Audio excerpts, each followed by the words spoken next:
개인에게 주어진 성찬의 감격이라는 제목으로 하이델베르크 문답을 살펴보도록 하겠습니다. 오늘 80문에서 82문을 살펴보게 될 텐데요. 지난 시간에 성례에 대하여 배우면서 성만찬이 무엇인지를 배웠습니다. 오늘 함께 읽은 말씀은 요한복음 6장에서 예수님이 하신 말씀이었는데요. 이 말씀 안에는 성찬이 주는 은혜가 너무나 잘 요약되어 있는 것 같아요. 이 말씀은 오병이어라고 우리가 잘 알고 있는 기적을 베푸신 이후에 주셨던 말씀인데요. 예수님께서 5,000명이나 되는 사람들을 어떻게 먹이셨죠? 보리떡 5개와 물고기 2마리로 다 먹이시고 또 남았어요. 그렇게 배불리 먹은 무리가 예수님을 왕으로 세우려고 하자 그들을 배척하시면서 하신 말씀인데요. 요한복음 6장 51절에 이렇게 말씀하셨어요.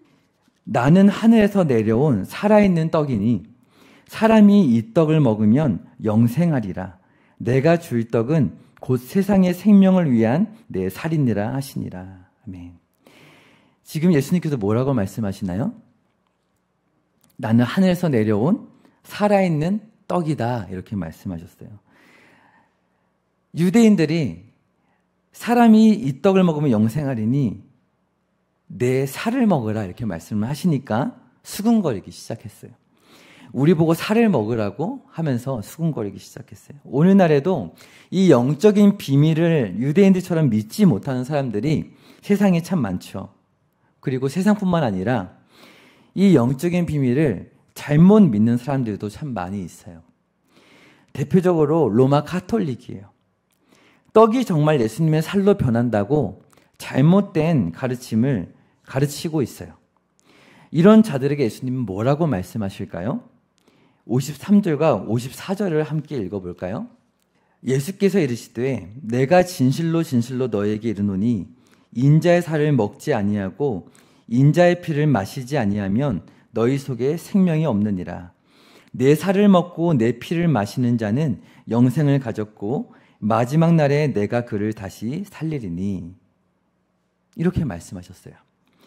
여기서 생명은 영적인 생명을 의미하는 거예요. 뿐만 아니라 영생, 곧 죽어도 마지막 날에 부활해서 영원히 살 것까지 말씀하고 계신 거예요. 예수님을 먹고 마시면 그렇게 될 수 있다고 하시는 거예요. 이것이 도대체 무슨 말일까요? 마지막 56절에서 57절에 해답이 있는데요. 제가 읽어드릴게요. 56절을 보니까 내 살을 먹고 내 피를 마시는 자는 내 안에 거하고 나도 그의 안에 거하나니 57절에 살아계신 아버지께서 나를 보내심에 내가 아버지로 말미암아 사는 것 같이 나를 먹는 그 사람도 나로 말미암아 살리라 라고 말씀하셨어요. 예수님 말씀하시는 거예요. 나를 먹고 마시는 자는 내 안에 살게 되고 나도 그의 안에 살 것이다. 마치 무엇처럼요? 살아계신 아버지 하나님으로 말미암아 내가 사는 것처럼 그 사람도 나로 말미암아 살리라. 예수님께서 하나님 아버지와 뗄 수 없는 한 분이신 것처럼 우리도 예수님과 뗄 수 없는 한 몸이 되었다는 걸 말씀하시는 거예요. 어떻게 이것이 가능할까요? 우리를 사랑하신 것에 감사하면서 우리도 주님을 사랑하고 믿는 거예요. 바로 우리 안에 계신 성령님께서 이것을 가능하게 해주셔요. 그래서 오늘 나누어드린 유인물을 보시면 오늘 예수님께서 하신 말씀들이 지난 시간에 배운 내용들이 잘 요약이 되어 있어요. 한번 참고해 보셔서 보시면 좋겠어요. 여기서 하이델베르크 문답은요. 중요한 점 하나를 이제 오늘 짚고 넘어가는데요. 80문답을 한번 보겠습니다. 제가 질문을 읽으면 80문답의 답을 같이 한번 읽어보시겠습니다. 주의 만찬과 로마 교회의 미사는 어떻게 다릅니까? 주의 만찬은 첫째, 예수 그리스도께서 친히 십자가 위에서 단번에 이루신 유일한 제사에 의해 우리의 모든 죄가 완전히 사해졌음을 확정합니다. 둘째, 성령에 의해 우리는 그리스도에게 연합되었으며 그의 참된 몸은 지금 하늘에 있고 하나님 우편에서 우리의 경배를 받으심을 확증합니다. 그러나 미사는 첫째, 그리스도가 산 자들이나 죽은 자들을 위해서 사제들에 의해 지금도 매일 드려지지 않으면 그리스도의 고난에 의해서는 그들이 죄 사함을 받지 못한다고 가르칩니다. 둘째, 그리스도는 떡과 포도주의 형체 속에서 몸으로 존재하기 때문에 그 속에서 경배를 받아야 한다고 가르칩니다. 그러므로 미사라는 것은 근본적으로 예수 그리스도의 단번의 제사와 고난을 부인하는 것이며 저주받을 우상 숭배입니다. 네. 성찬과 미사의 차이를 살펴볼 텐데요. 굉장히 길어서 좀 어려워 보이는 것 같아요. 히브리서 10장 10절의 말씀 함께 보겠습니다. 네, 같이 한번 읽어보겠습니다. 시작. 이 뜻을 따라 예수 그리스도의 몸을 단번에 들이심으로 말미암아 우리가 거룩함을 얻었노라. 아멘. 괄호에 들어갈 말은 단번에라는 표현이 되겠습니다. 단번에. 오늘 문답이 굉장히 길어 보이지만 간단합니다. 교회의 성만찬과 카톨릭의 미사를 비교하고 있는 거예요. 카톨릭의 미사가 성만찬과 비슷해 보이지만 너무나 중요한 두 가지 진리를 왜곡하고 있다는 것을 가르쳐주고 있어요.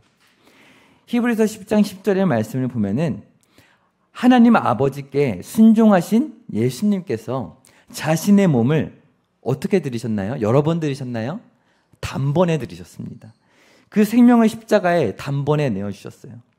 우리를 모든 죄에서 단번에 거룩하게 해주셨어요.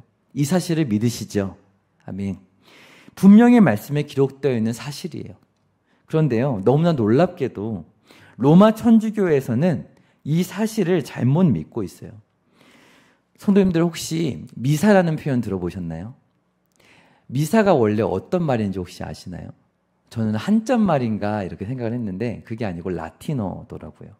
화면에 띄워드렸는데 이테 미사 에스트라는 말에서 나온 게 미사라는 말이에요.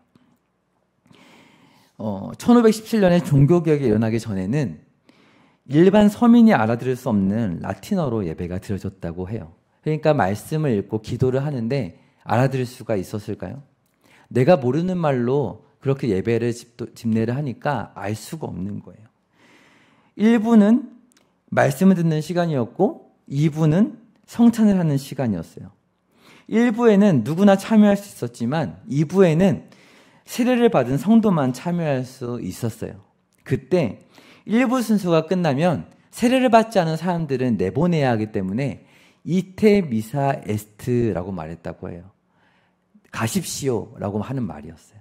이제 세례를 받은 사람만 성찬에 참여할 수 있으니 그렇지 않은 사람은 나가십시오 하는 말이 이 말이었어요. 근데 그 말을 모르는 성도들의 입장에서는 이제 미사가 시작되는구나 라고 이해를 하게 된 것이죠. 근데 그것이 오늘도 예배라는 의미로 미사라는 말이 사용되고 있는 거예요. 나가십시오 라는 의미입니다. 로마 천주교회는 말씀보다 성찬이 더 중요하다고 생각하기 때문에 2부 순서가 시작되는 시점에 이 미사를 예배라는 용어로 지금 사용하고 있는 것 같아요. 그런데 참 안타까운 것은요. 정말로 성찬을 중요하게 생각했다면 바르게 성찬을 믿고 시행했으면 참 좋았을 텐데 말씀과 다르게 이 성찬을 믿기 시작했어요. 천주교회는 매일 미사를 드리는데 사제인 신부가 빵과 포도주를 높이 들고 축복 기도를 하면 어떻게 된다고 저희가 배웠죠? 천주교에서는 실제로 예수님의 살과 피로 그것이 변하게 된다라고 믿는다고 저번 시간에 배웠었어요. 잘못된 것이죠. 예수님의 몸과 피를 날마다 하나님께 제사로 드리면 그 빵을 먹은 성도의 죄가 깨끗하게 된다라고 그렇게 가르치는 거예요. 구약시대의 제사와 비슷한 거예요. 예수님의 단 한 번의 죽음으로는 부족하기 때문에 반복되는 희생제사가 필요하다고 생각하는 것이죠. 로마 천주교회는 이 교리를 언제 확정지었냐면요. 1545년에서 1563년에 걸쳐서 진행되었던 트리엔트 종교회의라는 그 회의 때에 확정지었고 지금까지 그렇게 믿고 있어요. 심지어 이것을 믿지 않는 사람에게는 저주가 있을 것이라고 선포를 하면서 오늘도 그렇게 미사를 행하고 있습니다. 사랑하는 성도님들, 이것은 매우 위험한 우상 숭배라는 것을 오늘 문답은 우리에게 가르쳐주고 있어요. 왜냐하면 피조물인 빵과 포도주에 절을 하는 것이기 때문에 그런 것이죠. 하늘 보좌 우편에 주님의 부활하신 육신이 계신데 오늘 그 육신이 오늘 이 땅에 있는 빵과 포도주에 있다라고 믿으면서 그 앞에 경배하는 것이 얼마나 심각한 우상 숭배일까요? 이러한 트리엔트 종교회의의 저주를 들었던 이 하이델베르크를 만들었던 그 상황에서 똑같이 80문답에 저주를 선포하고 있는 문답을 보게 됩니다. 예수님께서 당한 고난을 가슴 아파하는 것 같은 이 성찬식, 우리는 성찬식에 어떻게 임해야 바른 태도로 말씀대로 임하는 것일까요? 장례식장에 온 것 같은 마음으로 참여해서 될까요? 안 될까요? 네, 그러면 안 됩니다. 예수님께서 고난을 당하신 것이 슬프긴 하지만 그것을 죄송해하면서 참여하기만 하는 것은 말씀대로 참여하는 게 아닙니다. 왜냐하면 오늘 읽었던 요한복음 6장 56절 57절의 말씀을 보면 이렇게 되어 있어요. 이 말씀을 같이 한번 읽어보면 좋겠는데요. 함께 읽겠습니다. 시작. 내 살을 먹고 내 피를 마시는 자는 내 안에 거하고 나도 그의 안에 거하나니 살아계신 아버지께서 나를 보내심에 내가 아버지로 말미암아 사는 것 같이 나를 먹는 그 사람도 나로 말미암아 살리라. 무엇이 중요할까요? 내 안에 거한다. 네. 그의 안에 거하나니 살게 될 것이다. 이렇게 말씀하셔요. 우리는 그리스도와 함께 한 몸이 되었어요. 성부 하나님과 독생자이신 예수님께서 하나이신 것처럼 말도 안 되지만 예수님이 머리가 되시고 죄인인 우리가 지체가 되어서 하나가 되게 하셨다라고 말씀하고 있어요. 성령님의 역사로 가능한 것이죠. 2000년 전에 단번에 이루신 제사의 능력을 오늘 우리 안에 베풀어 주셔서 모든 죄가 완전히 용서받도록 하신 거예요. 그 사실을 눈으로 보고 우리 입으로 맛보듯이 확신하고 감격하게 해주셔요. 비록 성만찬은 우리가 하늘에서 행하는 것이 아니죠. 이 땅에서 우리가 행하는 거예요. 목사님과 우리 성도님들이 함께 행하는 것입니다.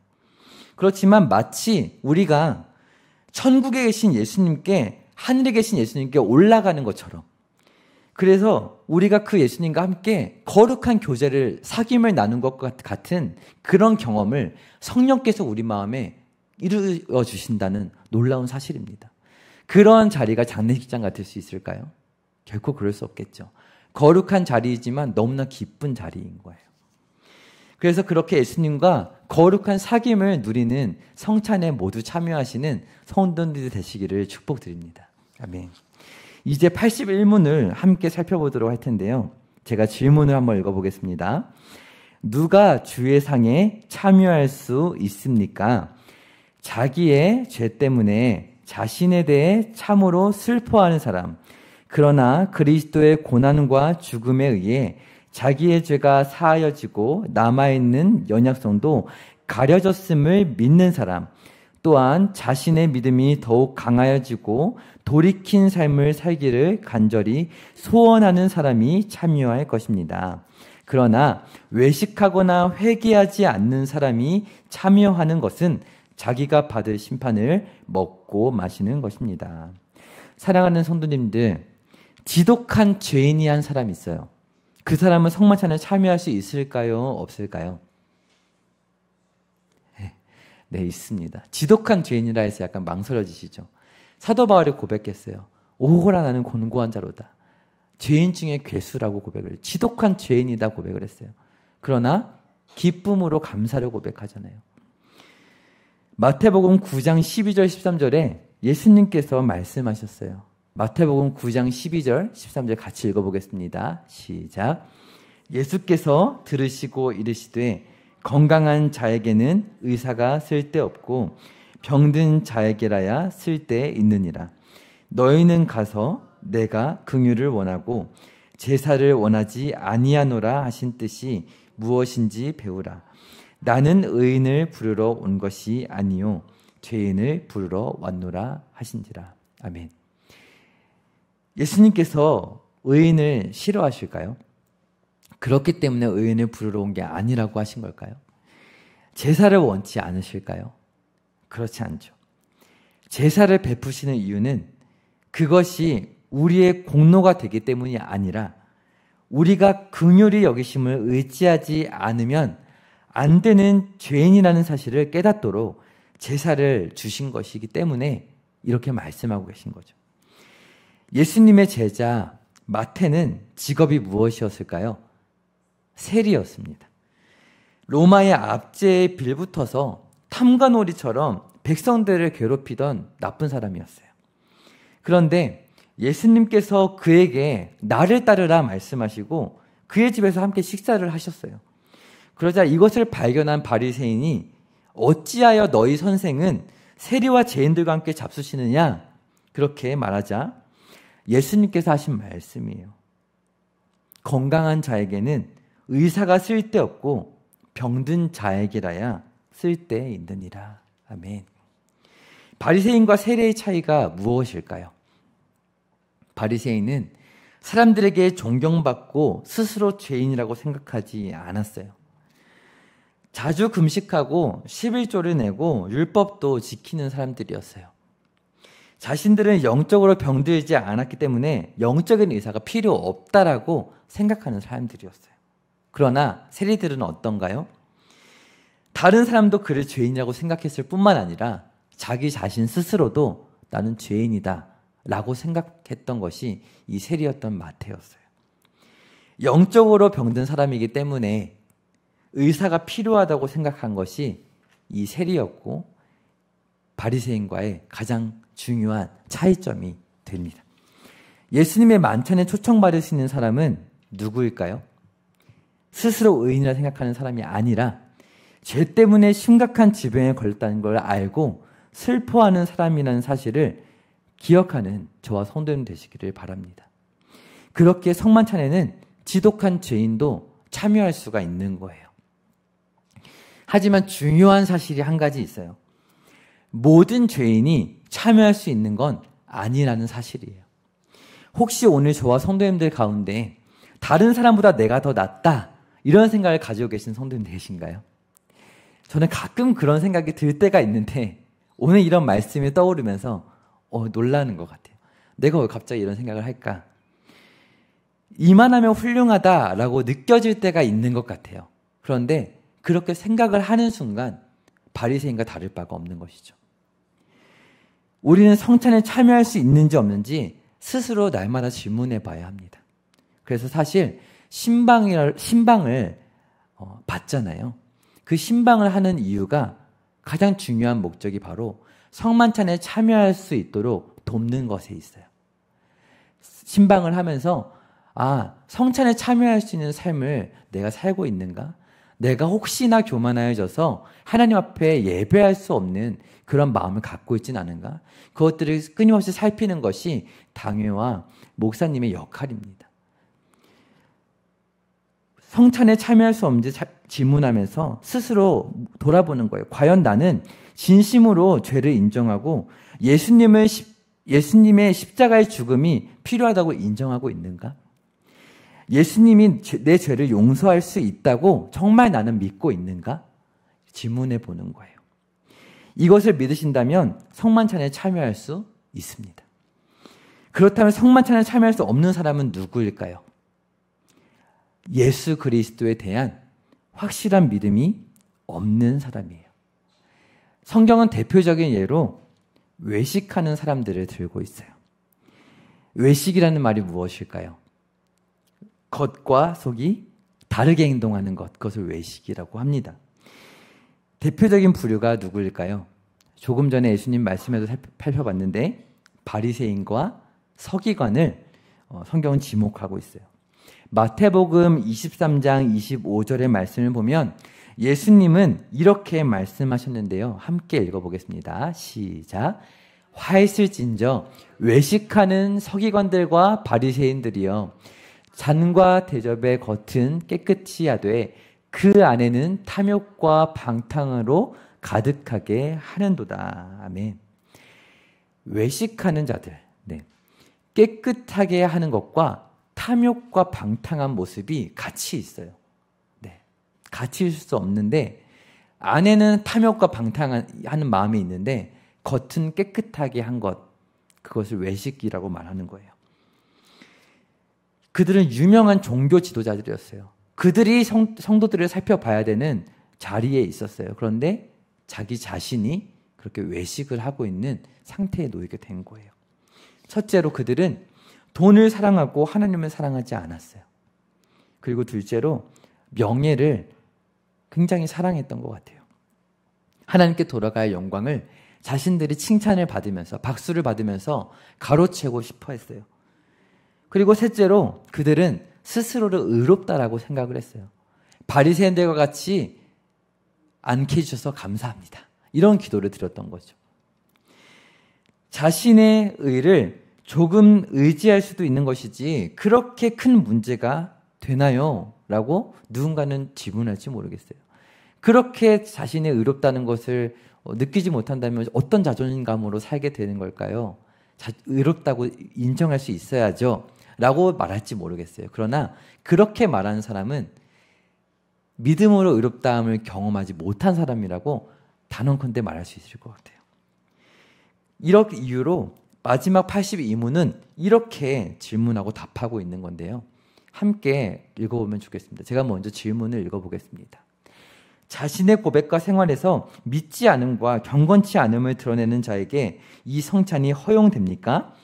아닙니다. 그렇게 되면 하나님의 언약이 더럽혀져서 하나님의 진노가 모든 회중에게 내릴 것입니다. 그러므로 그리스도와 그의 사도들의 명령에 따라 그리스도의 교회는 천국의 열쇠를 사용하여 그러한 자들의 생활을 돌이킬 때까지 성찬에서 제외시킬 의무가 있습니다. 여기서 우리는 외식하는 사람과 회개하지 않는 사람을 구분해서 생각해 볼 필요가 있어요. 왜냐하면 인간은 하나님이 아니기 때문에 누가 위선자인지 알 수 있을까요? 알 수 없어요. 겉을 보면은 깨끗하기 때문에 알 수 없어요. 정확하게 구별할 수 없죠. 겉으로 경건한 모양을 갖추고 있는 그 경건한 모양을 보면은 속으로 어떤 생각을 하고 있는지, 방탕한 마음, 부패한 마음이 있는지 우리는 다 알 수 없는 것이죠. 그러면 신방을 통해서도 어떤 과정을 통해서도 이런 사람을 발견하지 못했어요. 그러면 성찬에 참여하게 그대로 냅둬야 하는 걸까요? 네, 어쩔 수 없죠. 그런데 그렇게 되면 어떻게 될까요? 하나님께서는 그 사람을 정확히 아시고 성찬을 통하여 심판을 베푸셔요. 고린도전서 11장 27절과 29절의 말씀을 함께 보겠습니다. 두려운 말씀인데요. 같이 한번 읽어보면 좋겠습니다. 시작. 그러므로 누구든지 주의 떡이나 잔을 합당하지 않게 먹고 마시는 자는 주의 몸과 피에 대하여 죄를 짓는 것이니라. 주의 몸을 분별하지 못하고 먹고 마시는 자는 자기의 죄를 먹고 마시는 것이니라. 아멘.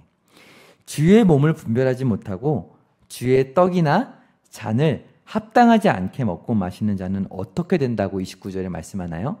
자기의 죄를 먹고 마신다라고 하고 있어요. 너무 불쌍하지 않나요? 같은 성찬의 자리에 있는데 누군가는 하늘 보좌 우편에 주님과 거룩한 교제를 나누면서 감격의 눈물을 흘리고 있는데요. 누군가는 아무런 감정이 들지 않는 거예요. 아무런 감동도 없이 자신의 죄를 곱씹는 그런 괴로움을 겪게 되는 거예요. 이것이 바로 성찬에서 겪는 죄인의 괴로움입니다. 그렇다면 이와는 달리 회개의 삶이 아예 보이지 않고 너무나 방탕하게 살아가는 성도가 있어요. 누가 봐도 믿음의 고백도 없고 방탕한 삶을 사는 사람의 경우에는 어떨까요? 믿음의 고백을 할 수 있다고 할지라도 삶을 보면은 고백과 정반대로 가고 있는 그 사람의 고백은 진실된 걸까요? 거짓된 것이 확률이 높을까요? 거짓된 것일 확률이 높겠죠. 이런 경우에는 어떻게 해야 할까요? 성만찬에 참여하는 것에 문제가 없을까요? 오늘날에는 이런 일이 별로 없지만 오늘 하이델베르크 문답은 이런 경우 심판을 하나님께 맡기지 말고 그리스도와 사도들의 명령에 따라 천국의 열쇠를 이용하라고 가르치고 있어요. 그래서 어떻게 하나요? 회개할 때까지 성찬에서 제외시켜야 한다라고 그렇게 얘기하고 있어요. 왜일까요? 하나님의 언약이 더럽혀지기 때문이다라고 말하고 있어요. 너무나 감사하게도 오늘 저와 성도님들이 함께 예배드리고 있는 우리 예배당에서 우리 교회에서는 이 정도의 일을 겪을 만한 사건이 없었던 것 같아요. 그런데 다른 교회들을 보면은 너무나 이해할 수 없고 가슴 아픈 일들이 교회 안에서 벌어지곤 해요. 법적인 다툼이 일어나는 것뿐만이 아니라 육체적인 싸움과 그런 갈등이 일어나는 것도 가끔은 뉴스에 나오기도 해요. 그런 것들이 있을 때 어떻게 해야 할까요? 그 사람들이 다 함께 겉은 깨끗하게 하면서 성만찬에 참여해야 옳은 것일까요? 그렇지 않다는 것이죠. 이제 83문부터 배우게 될 테지만 천국의 열쇠라는 이 표현은요. 베드로와 예수님께서 나누신 대화 가운데 나온 표현이에요. 설교와 권징을 의미하는 거예요. 구원을 얻는 복음을 설교하고 주님의 사랑으로 책망하고 권면하는 것, 이것이 교회가 갖고 있는 천국의 열쇠다라고 성경은 우리에게 가르쳐주고 있는 거예요. 그래서 데살로니가후서 3장 14절에서 15절의 말씀 한번 보세요. 제가 한번 읽어보겠습니다. 누가 이 편지에 한 우리말을 순종하지 아니하거든 그 사람을 지목하여 사귀지 말고 그로 하여금 부끄럽게 하라. 그러나 원수와 같이 생각하지 말고 형제같이 권면하라. 아멘. 이렇게 말씀하고 있어요. 천국의 열쇠라고 고백하고 있는 이유를 아시겠죠? 어떻게 성찬에 참여하지 않게 막는데 그런 무서운 책망이 교회 안에서 가능할까? 의문이 들 때 오늘 말씀은 기록하고 있는 거예요. 원수와 같이 생각하지 말고 정죄하는 것이 아니라 형제와 같이 권면하라는 거예요. 나와 피를 같이 한 형제인 것처럼 사랑으로 보듬고 회개할 수 있는 길을 열어주라는 거예요. 이 편지에 한 우리의 말이라는 이 표현은요. 데살로니가서를 보면은 이렇게 되어 있어요. 데살로니가전서 4장 1절에 보니까 형제들아 우리가 끝으로 주 예수 안에서 너에게 구하고 권면하노니 너희가 마땅히 어떻게 행하며 하나님을 기쁘시게 할 수 있는지를 우리에게 배웠으니 곧 너희가 행하는 바라 더욱 많이 힘쓰라. 이렇게 말씀하고 있어요.